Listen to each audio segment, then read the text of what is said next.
anger is that kind of emotion that usually makes us act irrationally.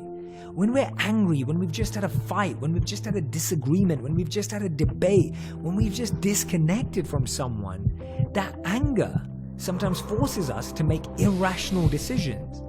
And this is one of the things that I've really focused on in my life.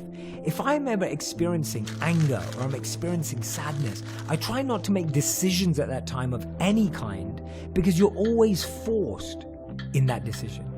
That decision is always one that you'll end up regretting. Never make a decision when you're angry or sad. Remember this in any scenario, not just in cheating or with a partner, in any scenario. Never make a big decision when you're angry or sad.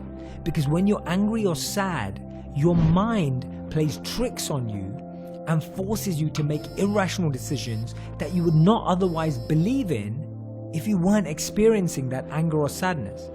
Think about a moment at work where you were angry at a colleague and acted in a certain way. Maybe you just did something as small as send an email to the wrong person or talk to the wrong person. Think of a time when you were sad. What action did you take that now you look back on and think, I wish I didn't do that? I genuinely believe, and we've seen this in so many studies and books and spirituality, that I believe stress is usually about something in the future or something in the past, right? So when you're feeling an amount of stress, an amount of anxiety, an amount of nerves, so this is what you want to do. You want to find 5 things you can see, 4 things you can touch, 3 things you can hear, 2 things you can smell, and 1 thing you can taste. The point is, what this does is that it's called grounding or centering. And what it does is it brings you back into the present moment. It grounds you, it centers you. And then after having done that, I usually align with my breath.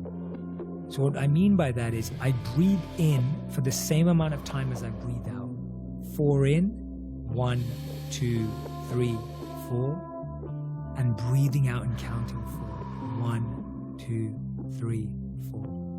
What that's doing is that it's bringing your mind and body back into alignment. We feel pressure and stress and anxiety when our body is ahead of our mind. Anger is one of the second reasons people cheat. And if anyone's experiencing anger or pain in their relationship, I highly recommend that you work through it. I highly recommend you focus on healing it. I highly recommend you focus on breaking through and pushing through it rather than it forcing you to do something else. If you don't force through it, it will force through you. That's how anger works. If you don't break through and heal it, it will make you do things you will regret later.